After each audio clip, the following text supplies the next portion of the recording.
for Lamar? Yes, I wanted to ask if it was being recorded. Okay. Yes, it's being recorded. All right. Thanks, Lamar.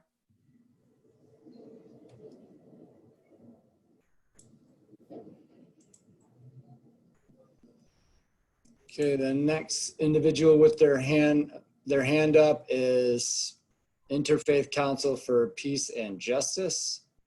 I'm going to allow them to speak now.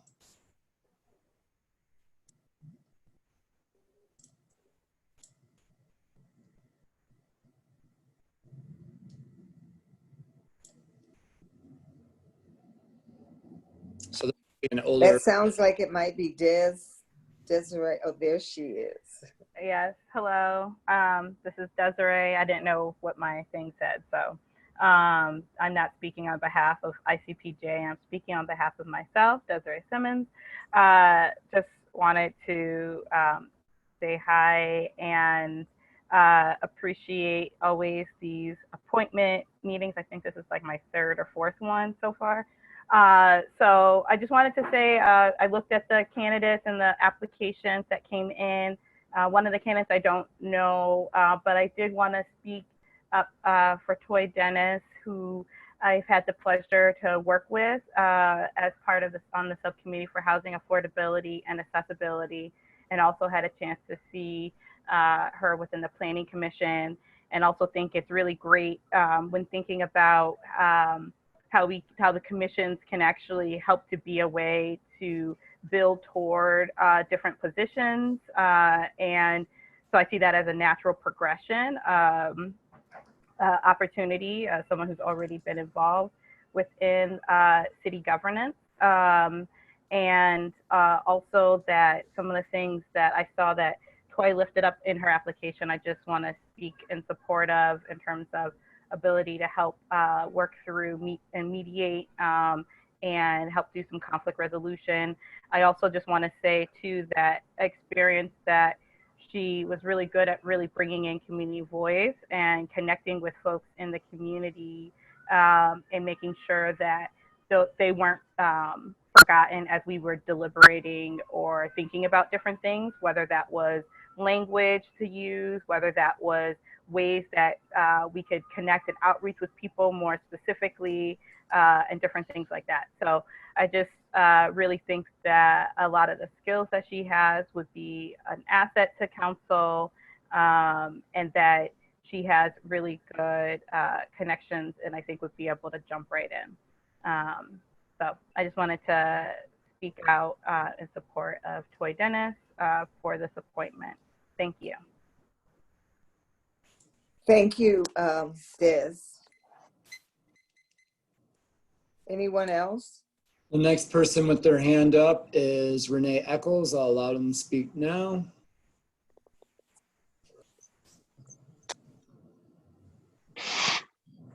Hi, this is Renee Eccles from Ward 3. I'm directing my comments at particularly at my representatives, council members, Morgan and Somerville. I would like to speak in support of Ms. Dennis for this position, particularly what stands out to me as someone who is, as a disabled citizen and someone who's working on a couple of city commission and committees trying to lift up voices of people who don't have a voice, particularly the disabled citizens and the elderly. It really struck me that she has experience working within elder law, and she specifically mentioned people with disabilities and the importance of them being able to flourish in the city and not just exist. I think that was a direct quote from her. And I think it's really important to have someone on council who has those values and ethics that, and to be a voice for those of us in the community who may not have a lot of resources or who have extra challenges. Thank you. Thank you, Ms. Eccles. Next. Thanks, Renee. The next individual with their hand up is M. Hopner. Allow them to speak now. Hello, this is actually Amber Fellows because Em and I sometimes share the account together, so sorry about that. But I already sent my recommendation for Tori Dennis in an email, so I'm not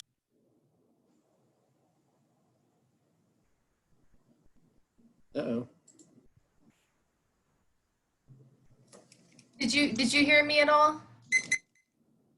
Oh, okay. No, you went silent. Okay, this is actually Amber. I share an account with M sometimes, so sorry for the confusion of the name. But I just wanted to say that I had already sent my recommendation for Toy Dennis as well, an email. So if you didn't see that, I also agree that Toy Dennis is the natural fit for council at this time with the members of council, how it is, and for the times that we're in 2020. I think she's the right choice. But aside from that, I just wanted to say that I didn't actually know who the candidates were until today. And so I actually encourage you to wait on making a decision until next council because, you know, I'm pretty critical of this process as it is. It's pretty undemocratic to have an appointment for 3 months and then have another appointment once another mayor is selected in November, and just kind of this successive appointment process doesn't involve residents in the first place. So I think to make a good decision, you need like a robust participation. And so, you know, I'm just saying I didn't even know who the candidates were until today, unfortunately. And so I just hope that people have more time to give more input and a decision can be made at the next meeting. All right, thank you. Thank you.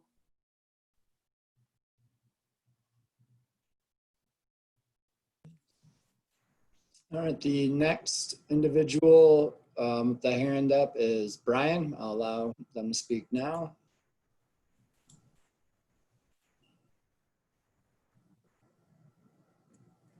Brian, you have to unmute yourself.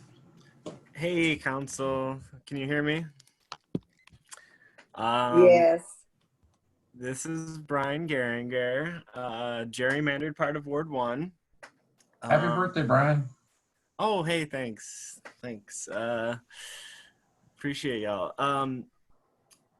Yeah, I'm here to also speak in favor of Ms. Dennis being appointed to the open seat. I have had a little interaction with her, and she has always just been so nice, but also very impressive. And especially, I think that her law background, and in particular the side of law she seems to have experience with, which seems to do with equity and racial equity, is a really important perspective. And also that the fact that she lists systemic racism as her #1 issue on her question report back, I think is just perfect for the times we're in, and knowing that you know how racially segregated the county is. And I'm sorry, I had one more thing. Oh, just also, I think it's such a perfect perspective to something she said in her questions, was that she wants Ypsi to be affordable and accessible, and in particular for basically everyone to be able to live here. And I think that's exactly the perspective that we need to have as we think about, you know, how development happens, because we know what's happened in the past and how that hasn't necessarily been at the front of council's mind, it seems. And I do think that from what I've seen of the other 2 candidates, those are also good choices. I do have some concern about how Mr. Jones-Chance would be making decisions, since it seems like a lot of decisions that council makes would affect his business, or the business that he serves as chairman of the executive board on, and COO, 734, which I love, by the way. But still, I don't know how. I think that there is going to be ethics issues kind of cropping up that we would have to think about, and that probably might be more of a headache than it's worth when it comes to his decision making and how votes he makes could benefit 734. So thank you all. I hope that we in the future get rid of this process, and at least I hope that in the future we can have council members vote for each person, like, you know, see how many votes each person gets rather than propose one person after another. And I also think that you shouldn't decide today. Thanks. Thanks, Brian.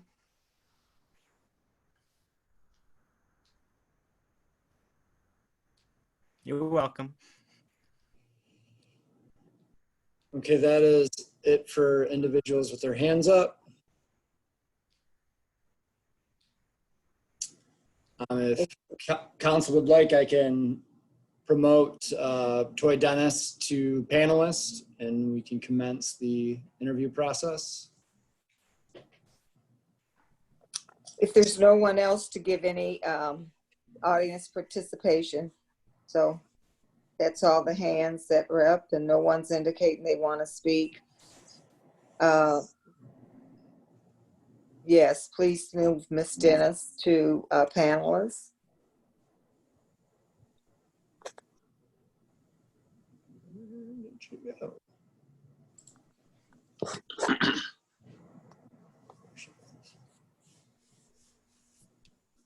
Good evening. Good Ms. evening. Dennis. Welcome. Glad to have Thank you you. here. Yes. Thanks for having me. Yes. Mayor Richardson, Mayor Pro Tem Brown, Congressmember Morgan, Congressmember Somerville. Good evening. You're really promoting people. Yeah, you're definitely promoting me. Congressmember Simmons, and nice to meet you, Clerk Kalinga. Likewise. All right. Ms. Dennis, would you like to take a moment or two and just tell us some things that you would really like for us to know about yourself?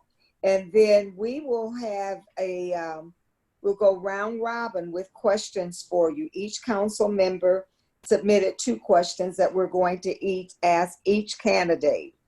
Each candidate will hear the exact same questions, and they will be spoken by the council person that wrote them. So, but if for the first couple of minutes, if you would just tell us something that you would like for us to know about you. And we're hoping that this interview will kind of fit within 30 minutes or so. Okay. All I right. promise to keep my answer short. And if you guys don't mind, I would like to take a moment to thank Desiree, Renee, Amber, and Brian for their support. I wasn't expecting it, but it's very nice to hear.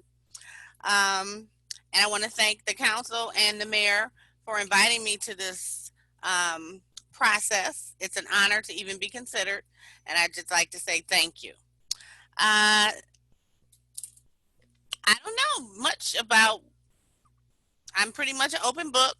I've lived here in Ypsi for 11 years. I have 3 children. One went to Eastern, one went to U of M. I'm a Wayne State grad, so I have no dog in the fight about state and U of M.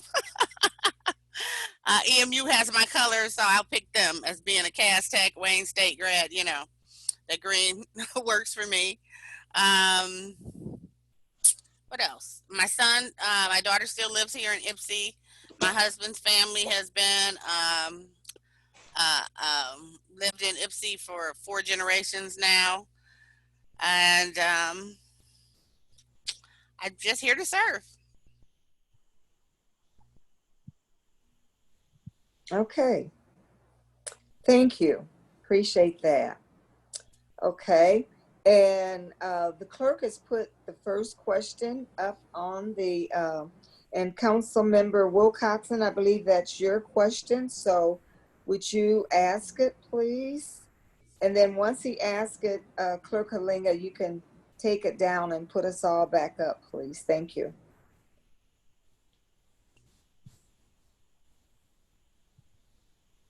Councilmember Wilcoxon, I think you might be muted.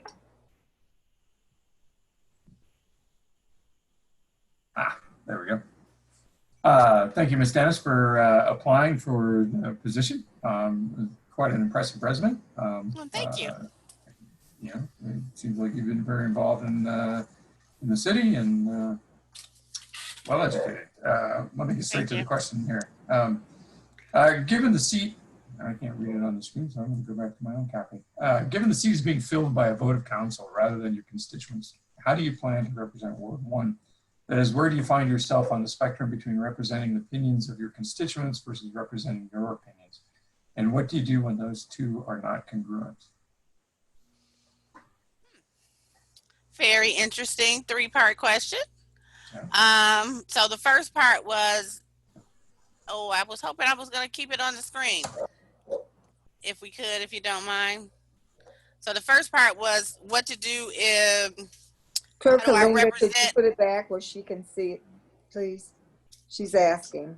Okay. Thank you. Okay, great.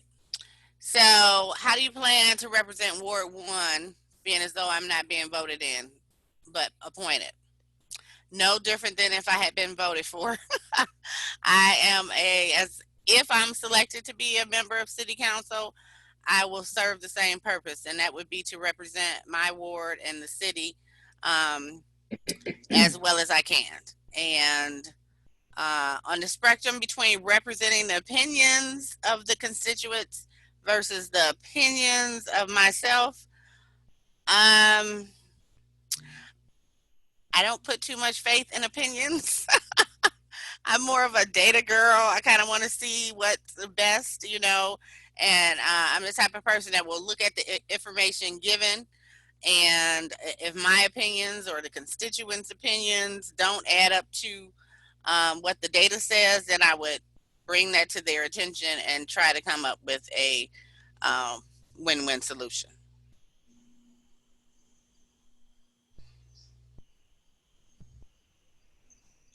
Councilmember Wilcoxon. Oh, thank you. That's fine. Okay, thank you. Thank you.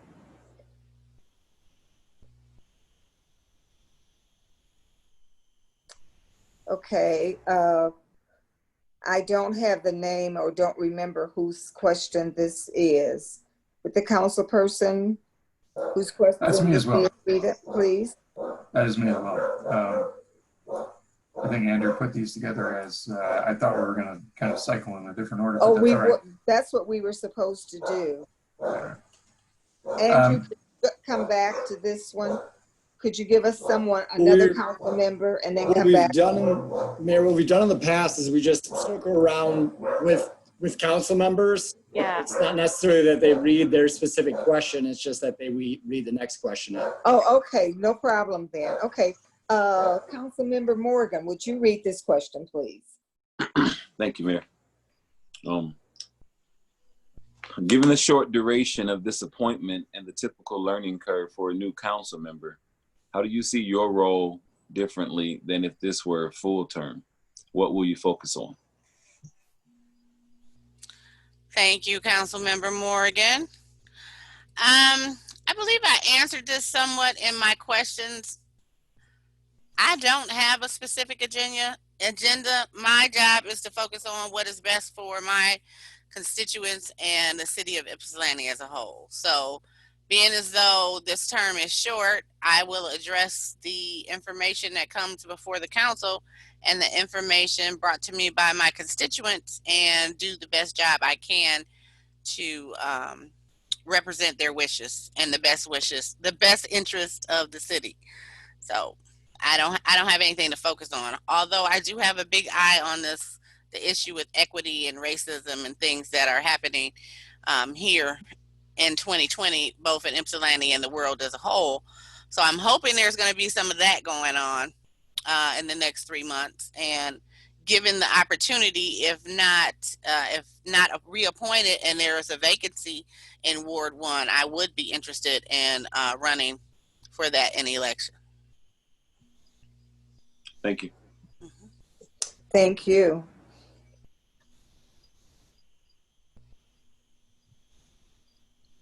Councilmember Somerville. Sure. All right. If someone came to you with a proposal to build a new piece of public infrastructure in our city, for example, like road or bridge, how would you evaluate whether that project was worth implementing? Well, we would have to do a cost benefit analysis to find out whether the cost of installing the infrastructure would be worth the benefit that we as a community would need. I know I have been in support of a walk bridge or some type of walking path or bike path across Whitaker going up from Harriet Street for a long time. So I'm hoping that will come across because it's really dangerous out there. But basically the same way I would evaluate any proposal. Is looking at the data and see whether it's beneficial. Who's pushing it? I mean, we don't need a road if nobody's going to ride on it, or a bridge to nowhere. So, cost benefit analysis. Okay, thank you. Thank you. Mayor Pro Tem, I'm Councilmember Simmons. Yes. Can you explain the differences between diversity, equity, and inclusion and how you see these interplay in Ypsilanti? Well, diversity is what people talked about years ago as in valuing one's differences. And it's not the same as equity and inclusion. Inclusion is having a seat at the table, being a part of the process, and being on the same level playing field as everyone else. Equity is something that others in our community don't actually have because of the systematic racism that exists in our country and has existed for many, many years.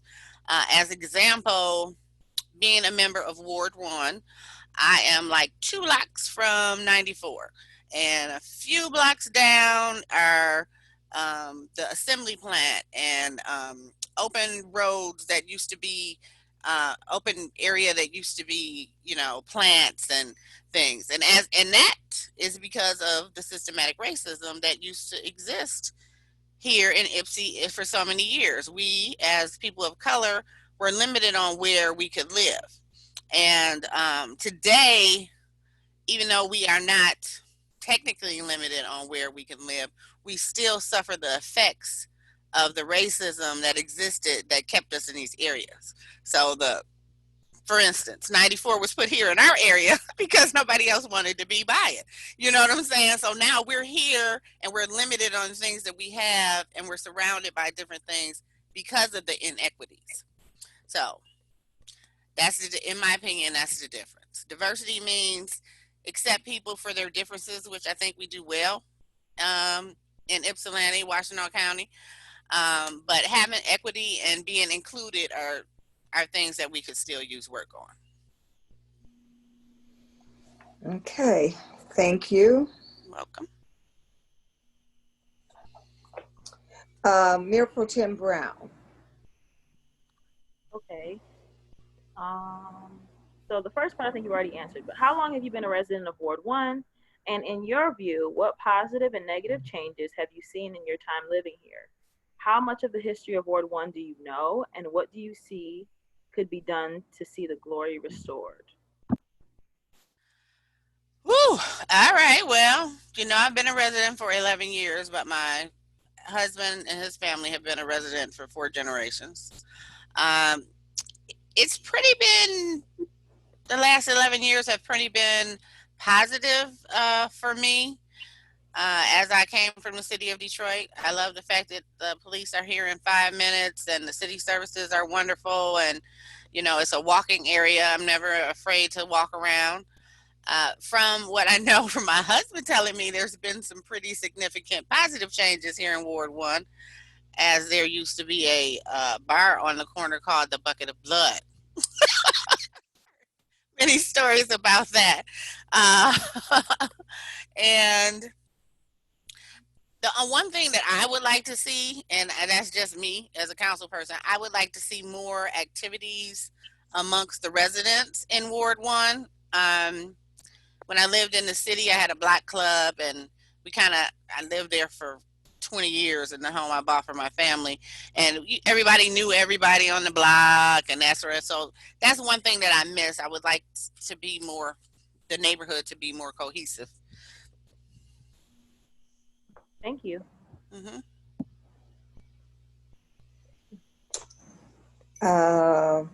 Councilmember Morgan, did you ask a question yet? Okay, people are switching around on my screen, so I can't. Okay. It's your turn to ask a question now. It's my turn. Okay, thank you. Thank you.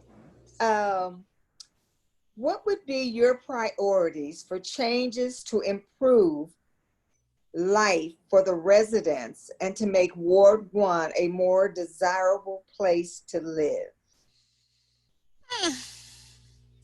Well, I think Ward 1 is a desirable place to live, so I'm not sure what changes I would make there.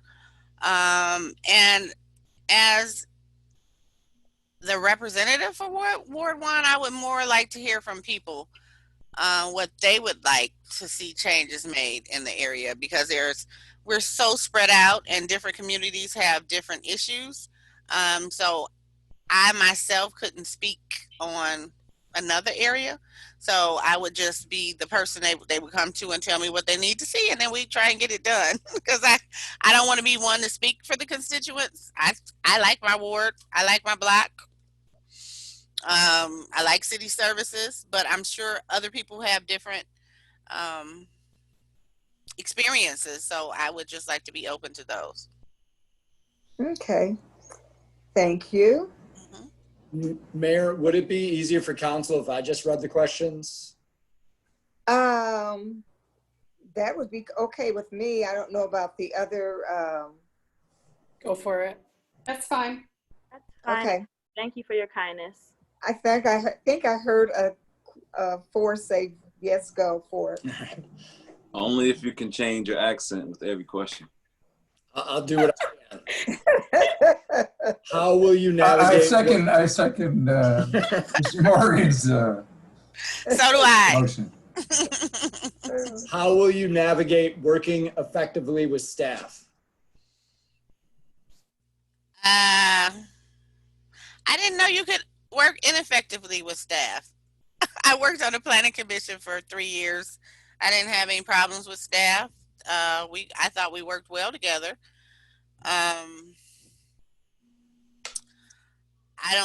I guess I don't know how to answer this question, because I thought staff works for city council and city council works for the people. So I'm not aware of any way that would be ineffective.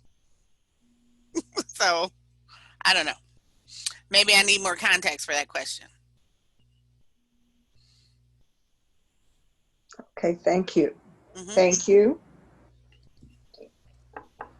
How will you communicate information to the community? So I'm a little older, not to tell you how old I am, but I'm not real tech savvy, but I would work with council to figure out a way to get me a blog or a Facebook page or something.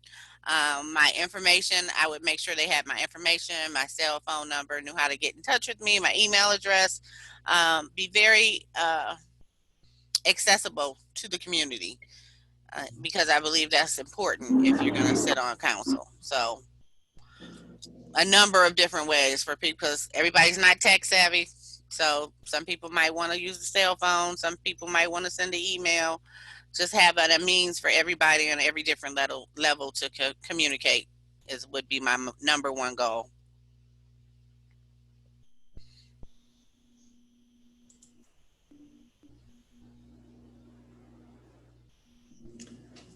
What role have you played within a team when you had a short time to make a credible impact? Where was it and what was the outcome?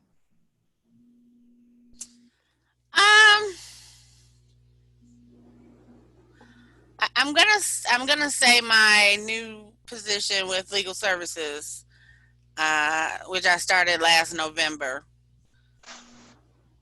kind of hit the ground running, so to speak, because I'm already a attorney. So I reached out and asked questions, got the information I needed, and followed through on whatever I needed to get done. And it's worked very well so far. And that's what I hope to do with council, if I'm given the privilege of being a member. Hey, thank you.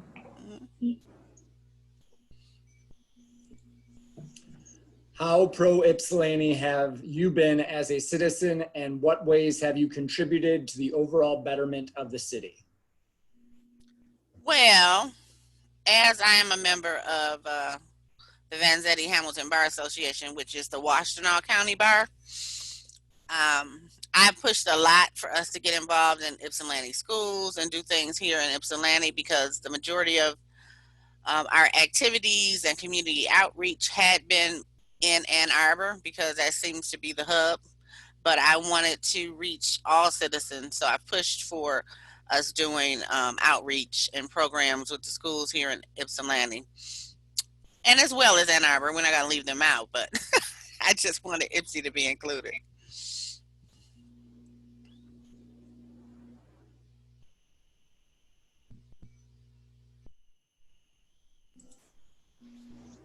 What do you believe is the single most compelling issue facing the city of Ypsilanti? Well, now this is a loaded question, because the only way I can answer this is with my opinion. And that opinion could be proven wrong, but that's all I have to give you. So I'm going to go with the systematic racism, which is the single biggest most issue facing our world and our life today.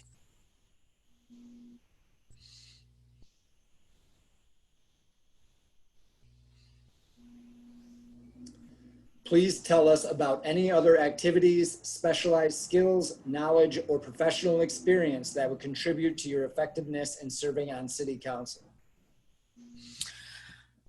Well, I'm a lifelong grassroots activist.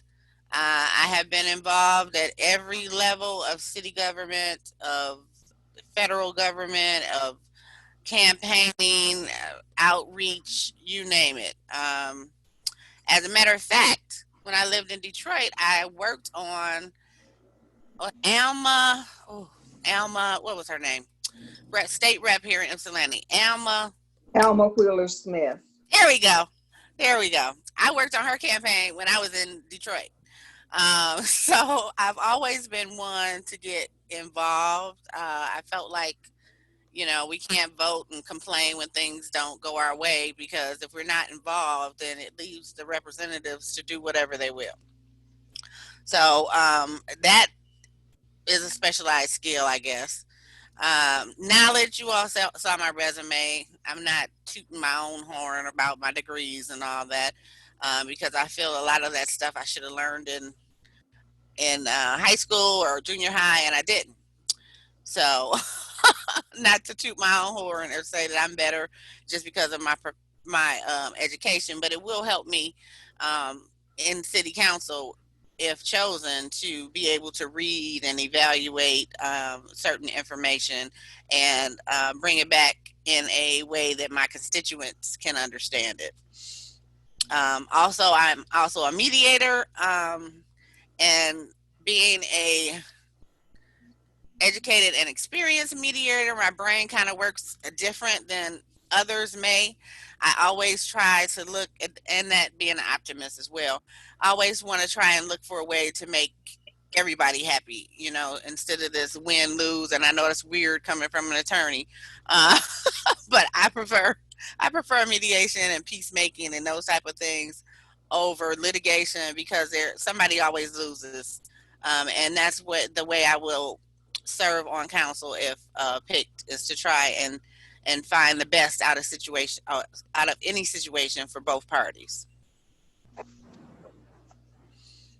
Thank you very much. And Welcome. that's the end of our questions. Did anyone on council have any last word for Ms. Dennis? Thank you, Ms. Dennis. We appreciate you. Thank you, Mr. Morgan. I stayed under my half an hour. Thank you. Council Member Simmons. I was just curious. As I'm a fellow Wayne State Law School alum, so Whoop, whoop. yeah. So I just want to clarify. So do you have a master's degree or no? I have a all but thesis. That last 3 credits that you get when you write your thesis. Yes. Okay, so you don't. So, but it wasn't. So it's not a technically. That's why I put all but thesis master's. Okay, got it. Because I started law school before I finished it, and I never went back to write it. So yeah. Got it. Okay. All right. Thanks. I just wanted to make sure I understood that. Yeah, the 3 credits should have been 36. I have 33. That last class I didn't finish the thesis. Okay. But thanks for bringing that up, because I always put it in my resume, because I don't want anybody to say you said you had a master's, and I said nope, I have an all but thesis master's, and that's what that means. 3 credits away. That doggone writing paper. I get it. Yeah. Thanks. Okay. Anyone else? Well, thank you, Ms. Dennis. I really appreciate you coming. And I want to say thank you for the work that you have done in the past for the city of Ypsilanti in working on the planning commission, and appreciate you always being willing to work for the city. So thank you very much. We appreciate it. And thank you for having me. No, yes. Is it okay if I stay on while the next ones do theirs as well? Yeah. Okay. Thank you. I'm going to go get the next applicant ready to go. I'll be right back. All right. Thank you. And guys, even if I'm not appointed, I'm still going to be active in city politics. So don't feel that you'll hurt my feelings if you don't pick me. Well, I too want to say thank you for your service. Thank you. Thank you.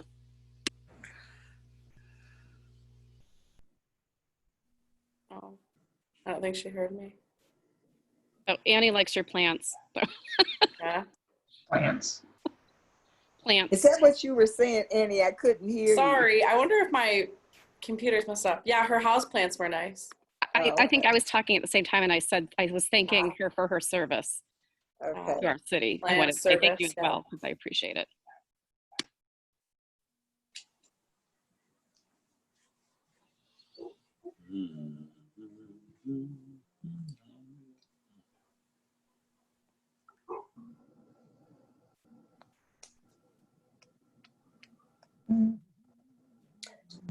So is the next person who in the order he sent us, Mr. Wortley, is he actually there at City Hall?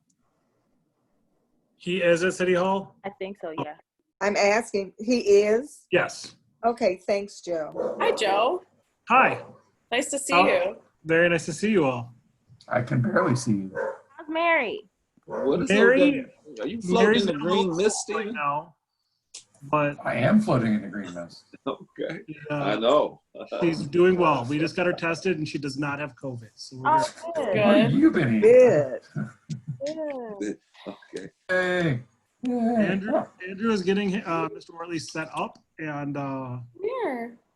it should be just a minute. And I have to ask Annie, are those a 3-part dinosaur?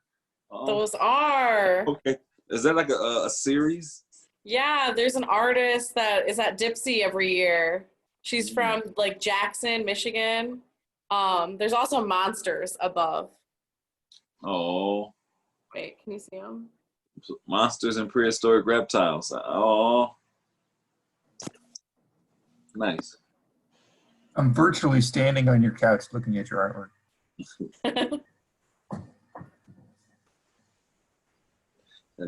Nice. Yeah, the pink dinosaurs go really well with my pink couch. Now, the one over your left shoulder. This one? Right, yeah. I mean, it almost looks like a face, like the eyes and the forehead. Yeah, the bridge of the mouth. Yeah. Yeah.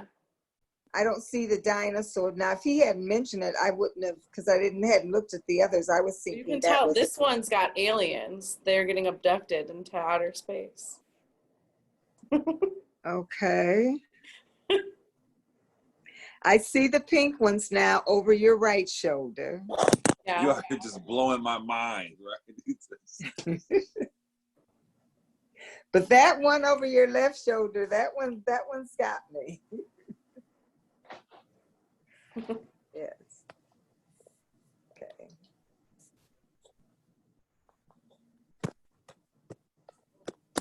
So everyone had a good day today? Marginal. Marginal. Marginal, we talked. Didn't that make your day? Come on. That actually brought it down, Stephen. Oh, man. No, Really? no, Stephen. Let me strike that from the record. I strike that from the record. No, that was the most pleasing part of my day. Councilmember Morgan, this is being recorded now. Yeah, that's right. I mean, they could use it against me in the future, but in the present, Speak the truth. Speak the truth. Come on. I was joking. Stephen is one of my favorite council people. One of your top 6, right? Clearly. Hi, Jennifer. How are you? Good. Busy, though. It's a really busy time right now. But otherwise, I'm doing well. Just I have to sit down with you. trying to figure out how you rank council members. That's what Jennifer and I are doing right now. Exactly. Mustache. Mustache is number 1.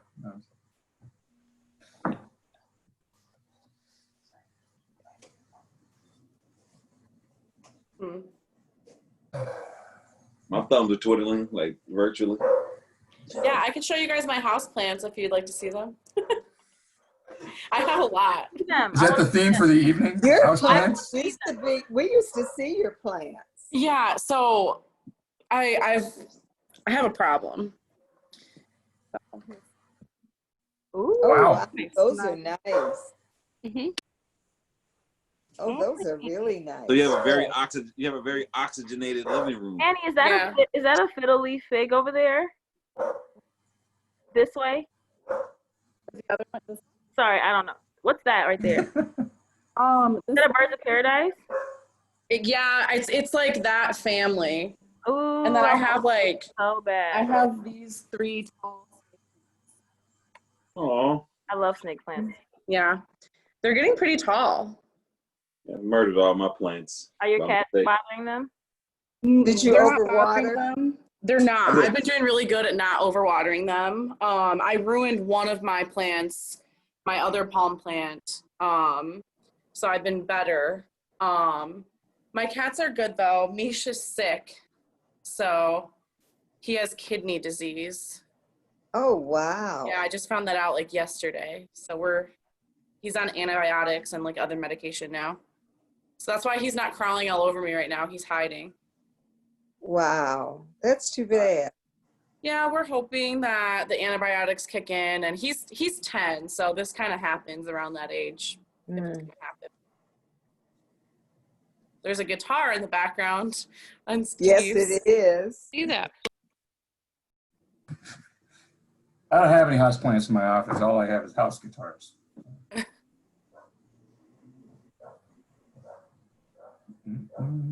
Where'd Mr. Morgan go? I don't know where my other cat's at either. She's hiding too. Sandy. I wonder what's going on with Mr. Wortley.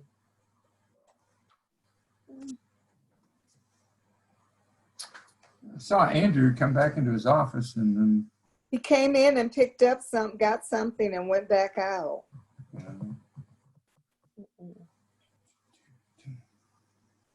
I hope nothing's going on with the system there. Mish. Nicole, how are your plants? My plants are thriving. They're all doing very, very well. They're sprouting new little buds everywhere. My snake plant is like, I have 3 different snake plants, 3 different types, and each one has like a new little pup coming up. Yeah, I've got some new things sprouting too. Yeah, and then I have this, I don't know if I ever said this right, a croton. It's like the colorful plant. And most people say when they get them that the leaves start dropping, and I've had mine for months and it hasn't. It's growing, so I think it's a nice. Which one is that? It's let me see if I can tell you too. I love them. This plant right here. Oh yeah. Oh yeah. Oh Yeah. yes, I like And it those. usually drops, Yeah. it drops leaves pretty easily apparently when you move it or like change the environment. But Oh really? yeah, mine's been doing pretty great. Yeah, my plants are doing pretty fine. I have Okay. I finally got a Okay. Mr. Wardley is with us now. Good evening, Mr. Wardley. Thank you for coming in. Hello there. Hello. Good evening. Thanks for coming. So, Mr. Wardley, this will be approximately a half an hour. And we would like, if you would, to start off the first couple of minutes and just tell us some things that you would like for us to know about you. And then we will have questions, and the clerk will put the question up and you will be able to read it. We have 12 questions, and we will go around round robin with one council person asking a question and moving on until we get through. We'll circle back around till we get through the 12 questions. But you do have time in the beginning, if you would like a minute or two, just to tell us some things about yourself that you would want us as council people to know. So you can start. Thank you. I don't know of anything that would be relevant. I mean, if you're interested in why I would like to be in the city council, it's because I feel there's a disconnect between the citizens and city council. And if I'm appointed to that position, it would be my job to bridge that gap. Okay, thank you. All right, appreciate that. Okay. Mayor, are we going to allow Andrew to read them, or are we going to read them again? We're going to allow Andrew to read them. If that's okay, would you like to read it? No? Okay. Is that approved by everyone that Andrew would read them? What's that? Okay. All right. Given the seat is being filled by vote of council rather than your constituents, how do you plan to represent Ward 1? That is, where do you find yourself on the spectrum between representing the opinions of your constituents versus representing your opinions? What do you do when those two are not congruent?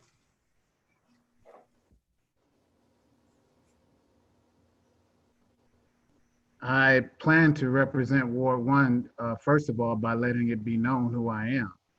And if it means going door to door or organizing some kind of event where I would introduce myself, that would be my intention, to let it be known who I am and what plans, if any, I have for Ward 1.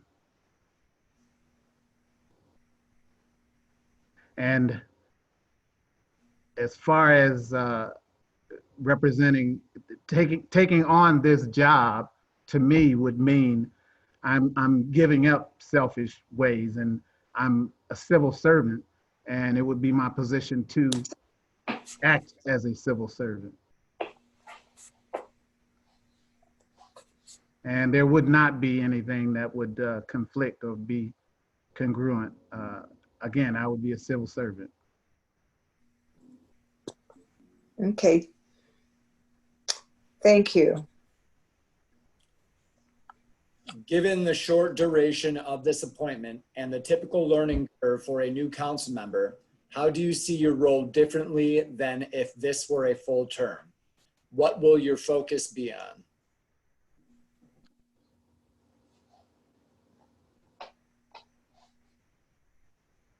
My focus would be on providing a service to the citizens.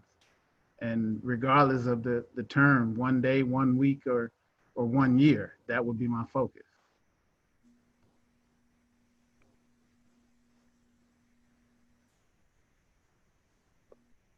Is that all for that question? Okay, thank you.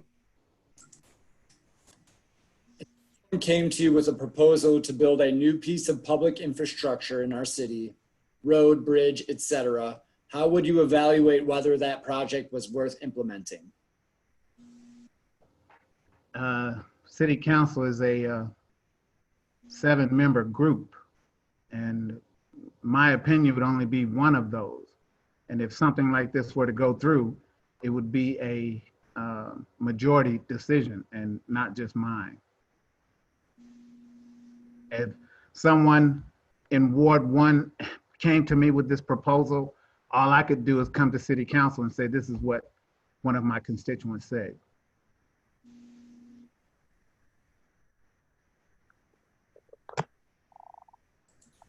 Okay.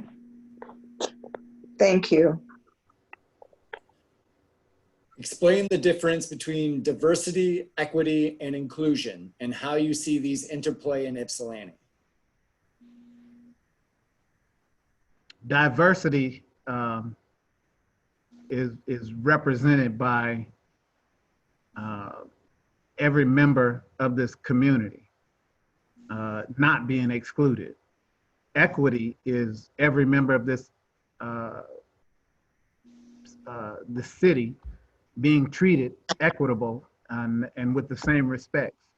Inclusions mean everyone in the city has a part to play in this city, and they should be included in the process. And how this interplays in Ypsilanti, it would depend on who you're talking to.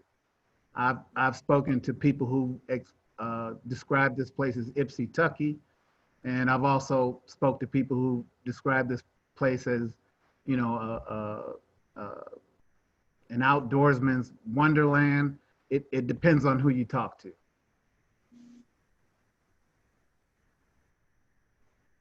Okay, thank you. How long have you been a resident of Ward 1? And in your view, what positive and negative changes have you seen in your time living here? How much of the history of Ward 1 do you know? And what do you see could be done to see the glory restored? I've been a resident since 2012. I've seen some negative in that there have been a lot of city services eliminated. And I've seen my time here kind of up and down. I settled here because, number one, because of the access to the water, because I'm an avid fisherman. And these days I'm a little depressed about that because, not only did I fish, but I also ate it. But there's signs all over the place in almost all the waterways in this area that say don't eat the fish. And I know a bit of history about Ward 1. I was able to read a Facebook page that said at one time the majority of the Black residents was in this area, but slowly but surely there's been elimination of that percentage of Black residents. And to some degree, there's some people feel that it's because of gentrification. And I don't know what the glory of this ward is, so I couldn't really tell you how you could restore it to that so-called glory.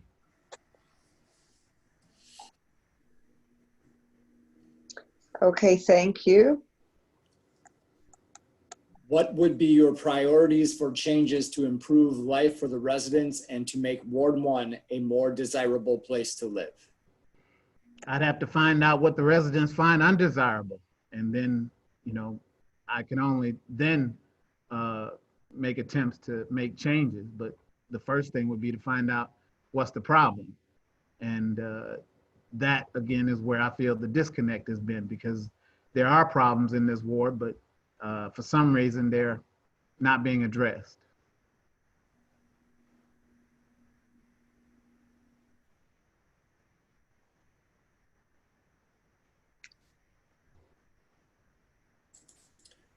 How will you navigate working effectively with staff?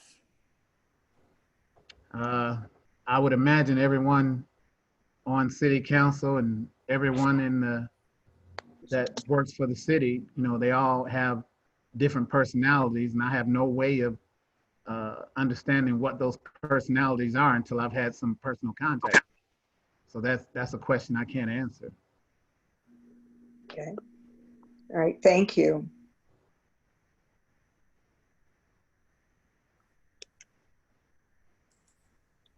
How will you communicate information to the community?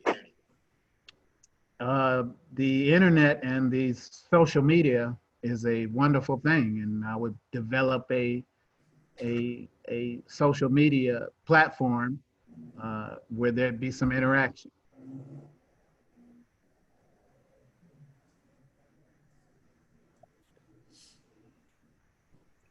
Thank you. What role have you played within a team when you had a very short time to make a credible impact? Where was it and what was the outcome? That happens every year for the Downtown Fall Festival. There's a short amount of time to coordinate some things and get some things together, and the weather plays a big part in whether or not what plan has been made will actually go through. But that would be the point I would make my efforts towards the Downtown Fall Festival for about the past 15 years.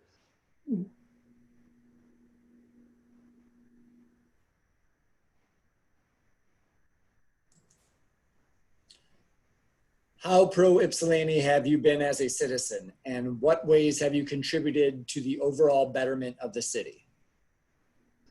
There are Black citizens, there are white citizens, there are Hispanic citizens, there are Oriental citizens, there's citizens of all kinds represented in this city. And my efforts towards that Downtown Fall Festival has been a way of bringing all those different ethnicities together and just getting to the point of just enjoying themselves. And I take a lot of pride in that. Thank you. Happy people are happy people, period. What do you believe is the single most compelling issue facing the city of Ypsilanti?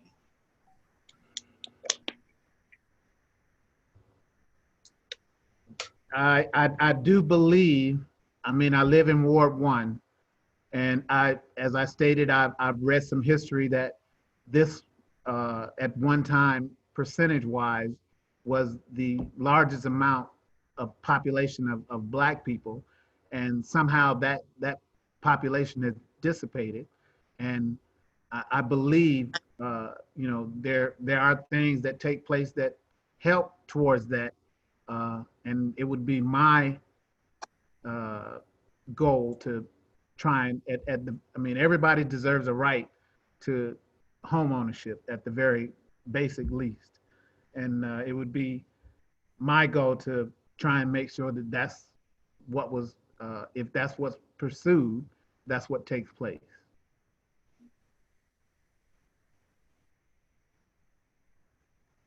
Thank you.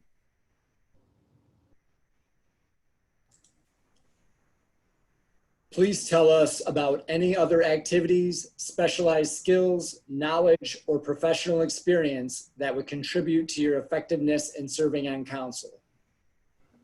I have been a part of several different organizations throughout my life, and several different work type entities. And in a situation where you want to, number one, try and bring a group of people together. If you offer them food, they'll come. And if you cook it good, they may stay and pay attention to you. And I'm pretty good at that. Cooking for large groups of people. That was something I did in the Air Force, something I did most of my life outside of the Air Force.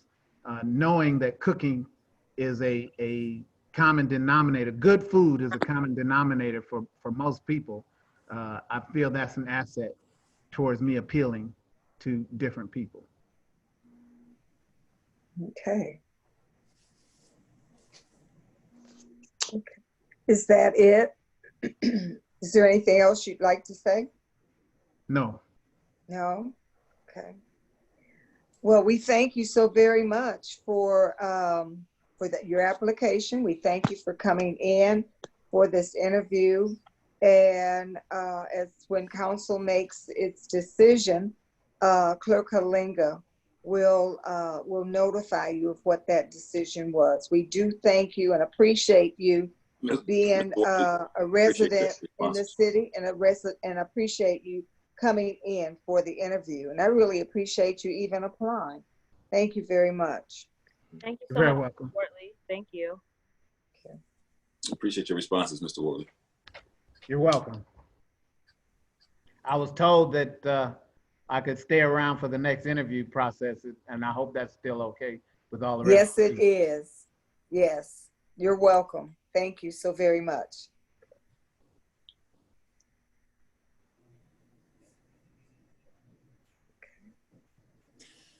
Council, we're just waiting on the third applicant to join here. He was on earlier, but we had to step off for a little bit, so just be a moment while we get him back on.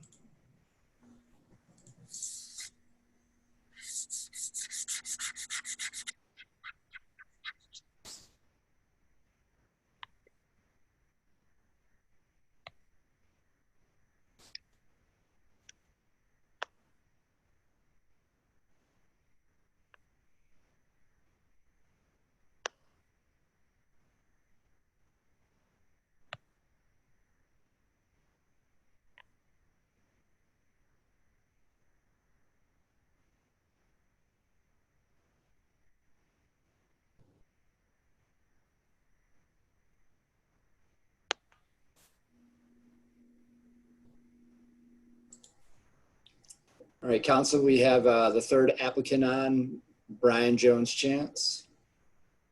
Okay. Okay, good evening, Mr. Chance. We're glad to have you with us this evening. And how we're going to do this is in the beginning, if you would take 1 or 2 minutes to tell us anything you would like for us to know about yourself that you possibly didn't put in your application, or just talk to us for a minute or two. And then after that, there's a series of 12 questions that will be asked, and Clerk Halinga will share the screen and put the questions up, but he will also read the questions off. You have approximately a half an hour for this interview, but we would welcome you to take your time and answer the questions. And now we turn the time over to you to talk to us and tell us if there's something you want to say about yourself, you want us to know. So good evening and thank you for coming. Welcome. Well, thanks for having me. If you don't know, my name is Brian Jones-Chance. I am a lifelong resident of Ypsi. I'm a lifelong resident of Ward 1, save some time where my stepdad was in the military and we moved around a little bit. My family has been here for, we have the 6th generation has arrived, and I'm the 5th. So we've been here for quite a while. I went to Ypsi Public Schools when they were Ypsi Public Schools. I went to Perry. My grandparents did as well before it was called that. I also went to Erickson Elementary and East Middle School. My grandparents went to East, and I also went to Ypsi High. My grandparents went to Ypsi High, albeit in a different building. So my roots in Ypsi run fairly deep. I love my hometown. I have never been ashamed to say I was from here. And although I did spend 2 years in Houston, I did move back, and I think Ypsi is a place that you'll always be surprised how much you miss when you leave. It's a unique town. It's the biggest small town that I know. And it has a lot of great people in it and a lot of great things going for it. And I'm hoping to be able to do my part to carry that forward and to pay back a little bit of what I think I owe. Right. Thank you. Clerk Kalinga, you want to put up the first question, please?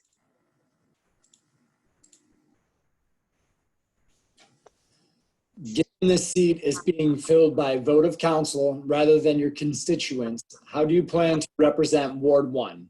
That is, where do you find yourself on the spectrum between representing the opinions of your constituents versus representing your opinions? What do you do when those two are not congruent? I think as an elected official in any capacity, your primary duty is to represent your constituents well. Secondarily would be representing your own values and opinions. The thought there being that while you are represented primarily to represent the interests of those folks, however, they did elect you knowing what your values are. In this case, being that I would not be elected, it would be more important to really act on behalf of constituents. To do that, I imagine I would lean very heavily on Ms. Brown and Mrs. Richardson with respect to what they already know about the ward, and also perhaps collaborate and do some town halls where we can bring folks from Ward 1 into a broader discussion and really figure out what some of their needs are. Okay, thank you. Given the short duration of this appointment and the typical learning curve for a new council member, how do you see your role differently than if this were a full term? What will you focus on?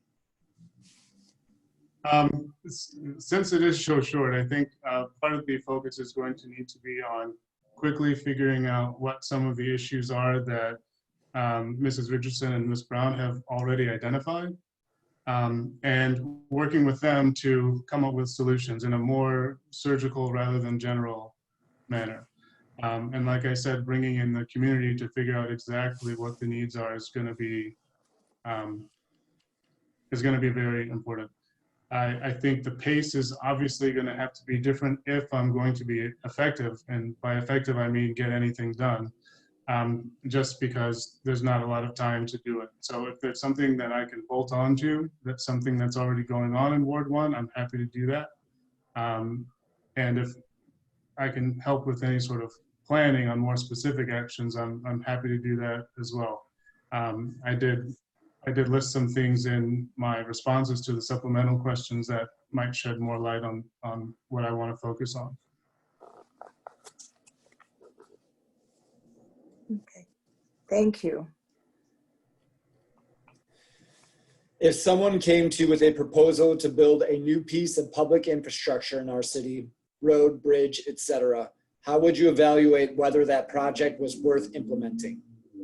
This is something I go through a lot on DDA recently, and one of the things I like to say is, as a way of weighing opportunity costs for all of the stakeholders, is to ask whether or not the juice is worth the squeeze. So what is the infrastructure going to provide, either whether it be jobs or access to other parts of town, and then what is it that residents are giving up in order to get those benefits, and balancing whether or not the benefits can justify the costs.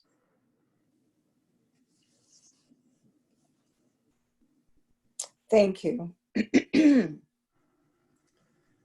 Explain the difference between diversity, equity, and inclusion, and how you see these interplay in Ypsilanti. Well, I think diversity mostly just refers to various types of people existing in the same place, whether that be a workplace, a city, or what have you. Inclusion just is a representation of how many of those people have access to everything, who is included in the process, who's included in the workplace discussions, who's included and civic discussions.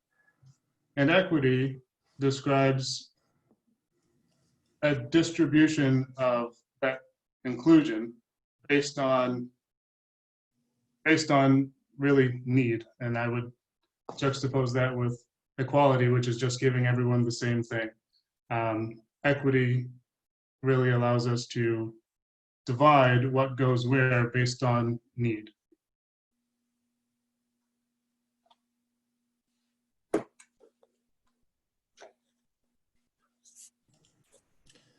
How long have you been a resident of Ward 1? And in your view, what positive and negative changes have you seen in your time living here? How much of the history of Ward 1 do you know, and what do you see could be done to see the glory restored? My mother was visiting my grandmother who lived in Kalamazoo, and I wound up being born there instead of here. But otherwise, I have spent my whole life here. I grew up on the south side in Ward 1 at 869 Monroe Street, and I live in Ward 1 now. Positive changes, I think I have seen. I've seen the park cleaned up. You know, the south side of downtown, I think, looks better than it did. Negative changes. Also the project housing looks better than it used to, for sure. We would never walk down there when I was a kid. Negative changes. I think I see a lot of equity being lost in the built environment by people who live in Ward 1. That is to say, there's not a lot of home ownership and building ownership on that side of town, and over time, that will have a really negative impact on people's ability to both stay in Ward 1 and their ability to actually grow there and build wealth for themselves and their families. I was recently speaking to my grandfather's best friend, and he let me know all about how the south side used to be. He talked to me for about 2 hours. And he told me before 94 went in, that the street I grew up in used to go all the way across. And, you know, there was a pool hall there was a dress shop, there was all kinds of stores and things on that end.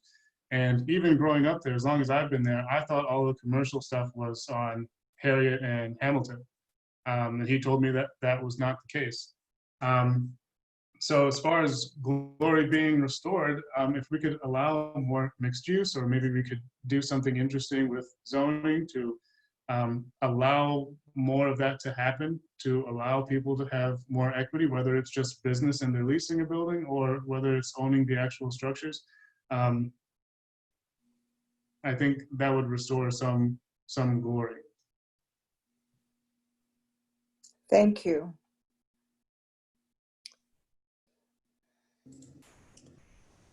What would be your priorities for changes to improve life for the residents and to make Ward 1 a more desirable place to live? I think south of downtown is like I said, coming along pretty well. I think there needs to be more youth involvement on the south side and the east side in particular. To really encourage that generation to get more involved civically or in other organizations, so that they can have equity in that way, because having equity in the built environment, which is where I really think benefits will come, may not be immediately possible. If there were one thing I could change, it would be to have more folks owning homes and property in Ward 1, owning where they live. Well, thank you. How will you navigate working effectively with staff? As a clarifying question, by staff, do you mean city employees or other members of council.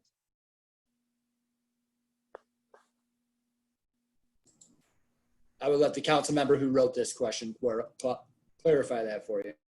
City staff. Okay. I actually, being on the DEF, I've actually enjoyed working with city staff. I think for a town this small,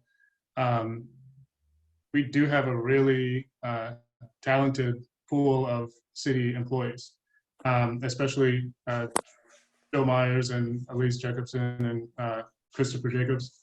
I think maintaining good relationships with them and explaining your point of view.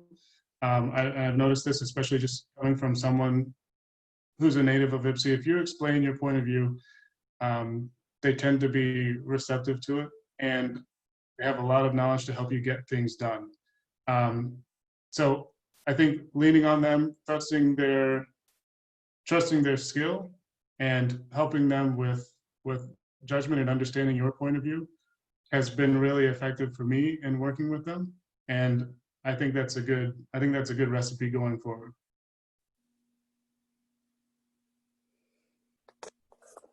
Thank you. How will you communicate information to the community? Well, being my age, I tend to lean pretty heavily towards social media. But this pandemic has actually really shown me that video conferencing is actually pretty universal now. And it's not only a way to get information out, but you get a lot of good information in and people are more involved. You can ask follow-up questions. They can ask follow-up questions. It's been really interesting for me to see this as a way of disseminating information. And it's also something that I do with the Association of Businesses of Color.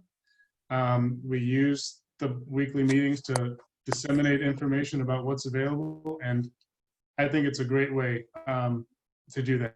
The Park Ridge Community Center meeting on Mondays is another great way to do that. I'm usually in attendance, and that's a great place to get information out. And again, using Zoom when it's not in person.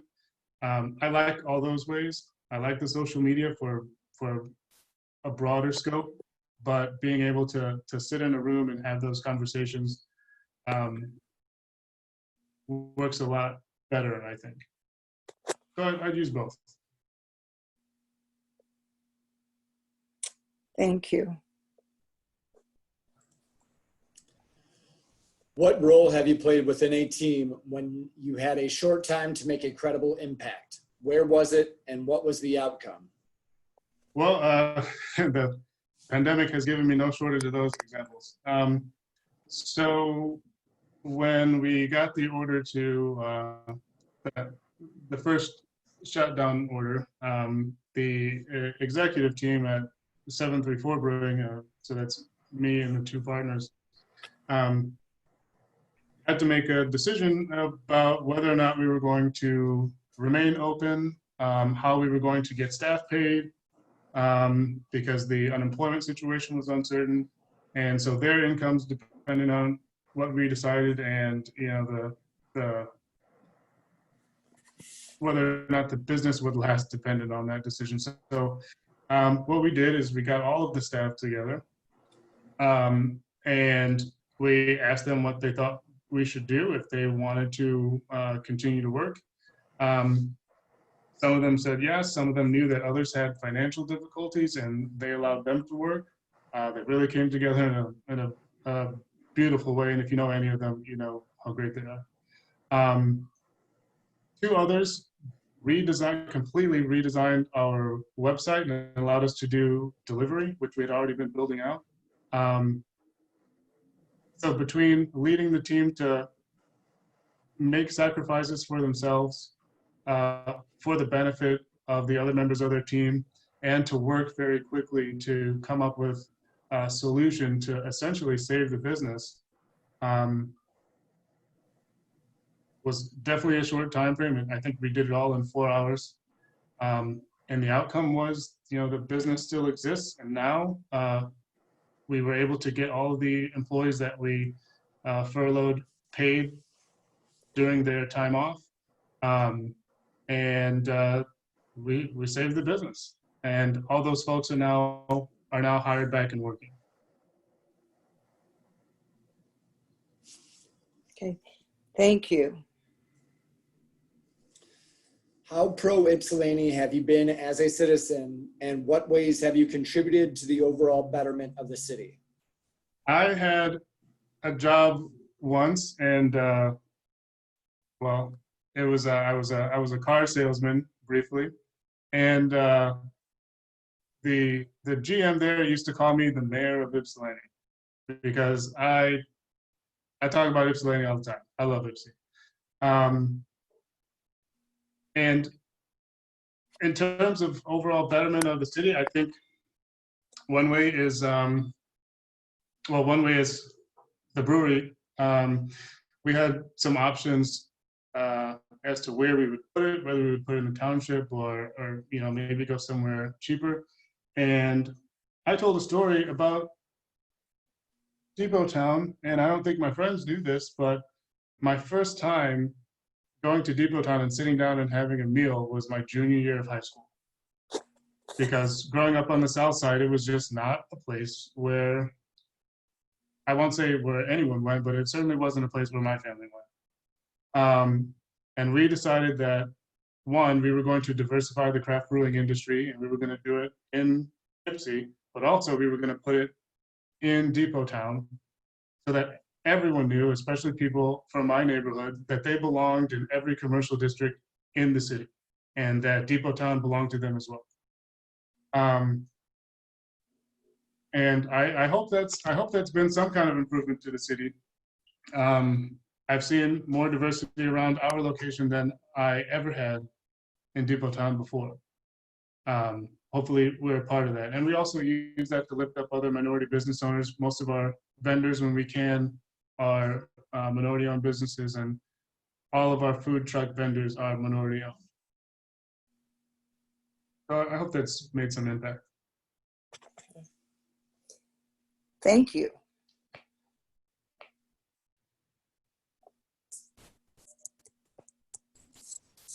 What do you believe is the single most compelling issue facing the city of Ypsilanti? I think it's two rolled into one. One is the number of properties on the tax roll, and the second is the affordability of housing. The two things kind of go hand in hand. We have a relatively small city. 39% or so of it is a university, and the city owns some property as well. And what that means is folks, the poorest residents who are living in multifamily housing are bearing the brunt of us not having enough properties on the tax rolls, because those properties are, those properties are taxed at 18 mils because they're not homestead, and their pro rata share of that is higher than someone who lives in a home that they own that is homesteaded. So they're bearing the brunt of that, and also their kids who need those funds to go to schools, to fund the schools that they go to, are getting shortchanged as well. And that just perpetuates the cycle. So I think if I were to get to the root of it, it really is an issue of property and what's being taxed, and being cognizant of keeping what's on the rolls, and if we have an opportunity to get something back on the rolls, that we take that.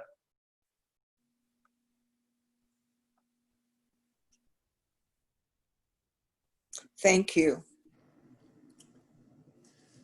Please tell us about any other activities, specialized skills, knowledge, or professional experience that would contribute to your effectiveness in serving on council.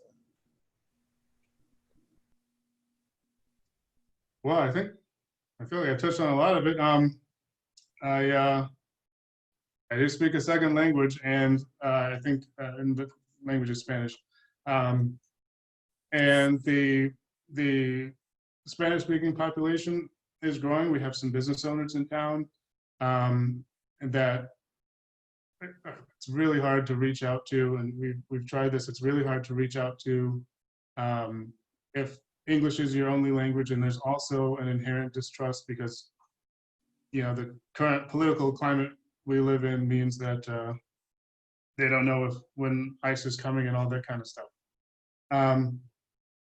I think that would be a huge advantage. Other professional experiences is definitely brokering real estate. Understanding development deal structures and commercial deal structures is super important, especially with transactions coming on that need that kind of expertise. To know when a developer is going to make money, even when they're asking you to do something to get more money. Knowing how the property is being valued. And I've seen this a couple of times just on DDA in the last 6 months or so, where having that information and having that professional experience is a benefit to making sure that, again, that the juice is worth the squeeze and we get what our citizens need. Well, thank you very much. That was the last question. Did you have anything that you wanted to say in closing? No, my goal is just to be useful. Like I said, I feel like I owe the city a lot. Yeah, and that's it. I just want to be useful. If you feel that I can be, I hope you will use me. All right. Thank you so very much, Mr. Chance. Thank you, Brian. Appreciate that. Yes. Thank you. Thank you. Thanks. Thank you. Okay. That brings us to the end of our interviews, and like to put this before council. Clerk Kalinga, could you give us some direction on how the deliberation is, or the discussion is usually handled? And that's up to council, how they want to handle deliberation. However, if you get to deliberation and a council member wishes to make a nomination, they may do so. And if that has second, then council will vote on that nomination. Okay. All right. We've heard all three applicants. Does anyone have anything that they would like to say? Councilmember Morgan. Yeah, I was going to ask, do we get a small rebuttal from what we've heard? I think I enjoy some answers from all the candidates. There was one that stood out head and shoulders above the rest to me. And just for the record, the candidates are not on here, correct? They are. Are they? Okay. I don't think they should be at this point, but yeah, I don't think they should be. That's changing the. Okay, let me ask. I have something to say. This is different for us, and that's why I'm asking, leaning heavily on the clerk. The clerk Kalinga, when we're in person, are the candidates in the council chambers while council talks? Yeah, it's an open meeting, so the candidates can be inside chambers or inside the meeting while deliberation occurs. All right, very good. Very good. Well, Mayor Pro Tem Brown. Yeah, no, I was gonna say, yeah, it's an open meeting. They've historically been present during the rest of this, but what I really wanted to say was just to thank each of them for really for applying. It's an interesting dynamic that we have going on here for this short piece of a stint on council, and so even being willing to serve in this short capacity with the unknown coming in November as to how things will proceed, I just really value them stepping up to the plate and putting themselves out there to answer our questions and have the community hear them speak to us about what they plan to contribute to council. So thank you all very much. Thank you. Anyone else? Any other Councilmember Wilcoxon? I think in the past when this has come up, I'm sorry, my dogs are outside my door making a lot of noise. In the past, in these, when I was interviewed, there was deliberation, but the decision wasn't made until another time, until the next meeting, which for me happened to be the next day. And I think for when the Ward 3 seat was decided, it was the next meeting. And I think that makes a lot of sense. I think having time to think about it, we've gotten information from them. I would like to have follow-ups with some of the answers that I got. And I think that could happen in person, or that it could happen here, but I'd kind of like to do it in person. You mean you would like to, would you like to ask the, for the Well, I'd like to follow up with them. I mean, all could hear? I could do it here. I mean, Yes. If you would like, go ahead. I think. Okay, can we come back to that? Yes, we can. All right, thanks. I'd like to review some of their answers and then. Okay. Councilmember Simmons. So what is our, I just want to make sure I understand our time frame. And sorry if what is our obligation tonight versus our next meeting for making a decision? The charter just states that a candidate has to be appointed by the third meeting after the resignation occurred, or the vacancy occurred rather, which would be the 18th. So by charter, the appointment must be made on or before the next council meeting. Okay, thank you, Andrew. And then Andrew, after tonight, we would have 5 council meetings left for this appointment. Correct, yes, until November 9th, which is the organizational meeting when the council takes its seat. Okay.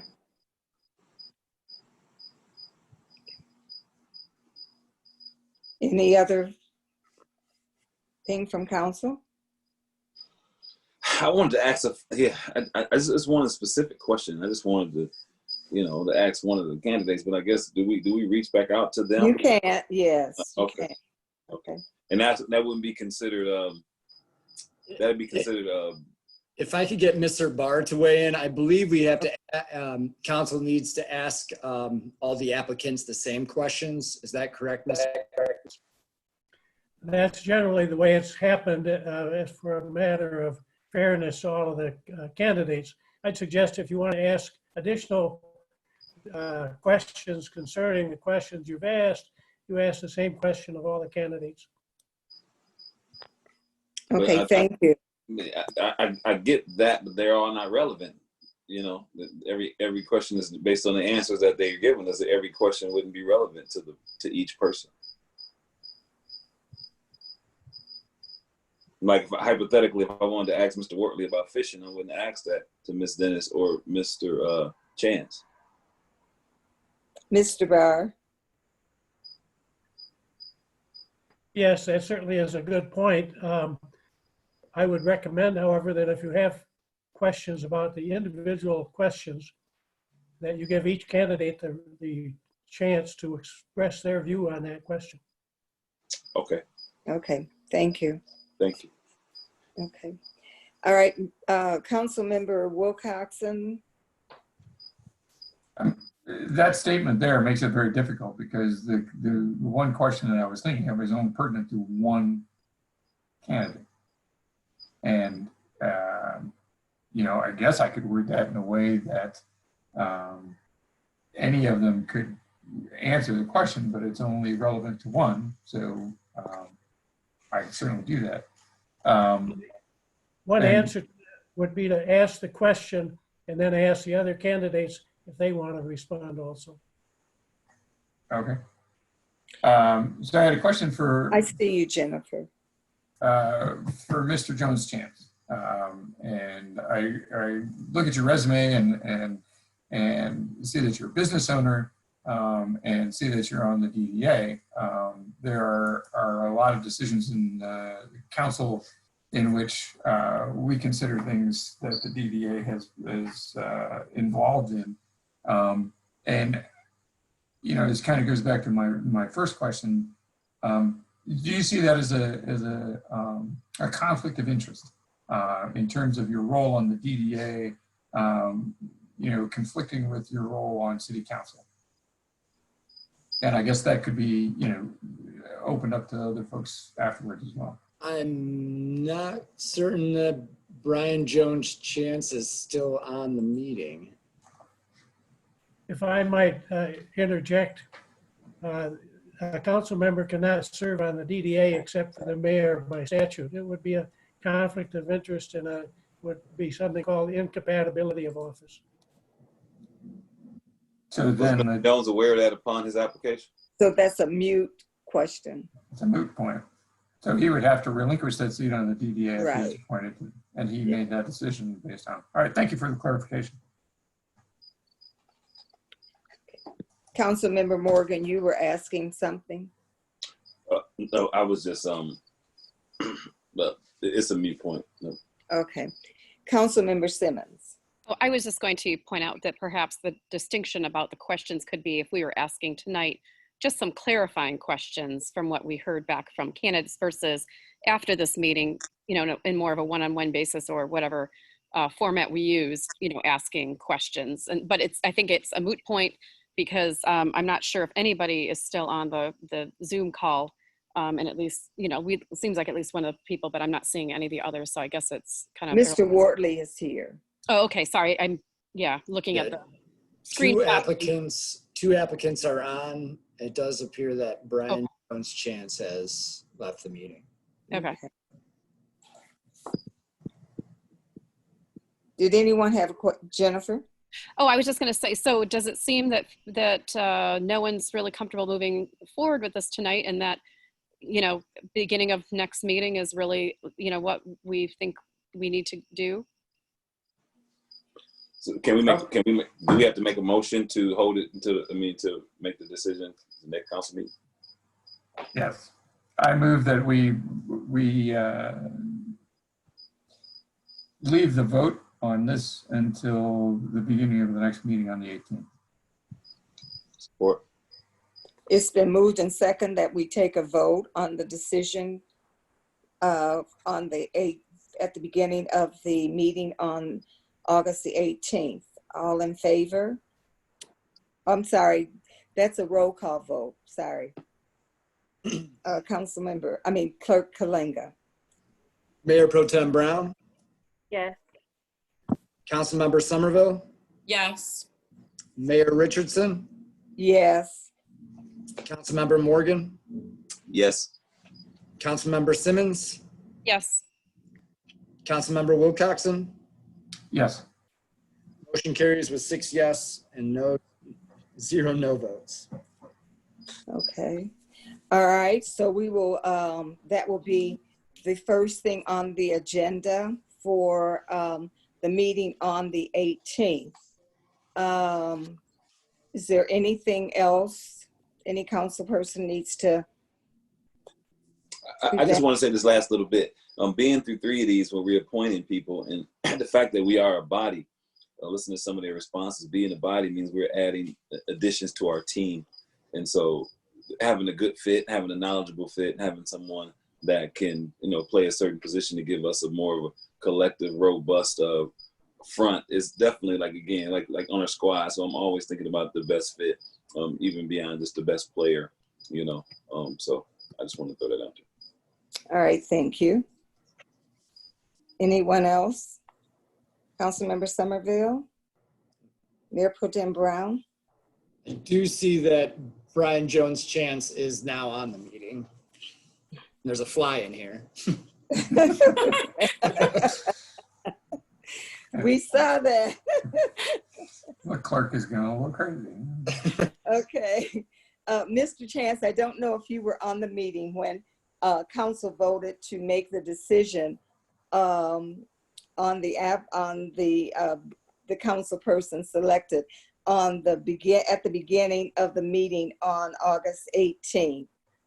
So we will make a decision that night, and if you're not there at the meeting, it would be nice if all three candidates were there, so that, because if you're selected, you would need to take your seat immediately. So anything else? Okay, anything from anyone else on council?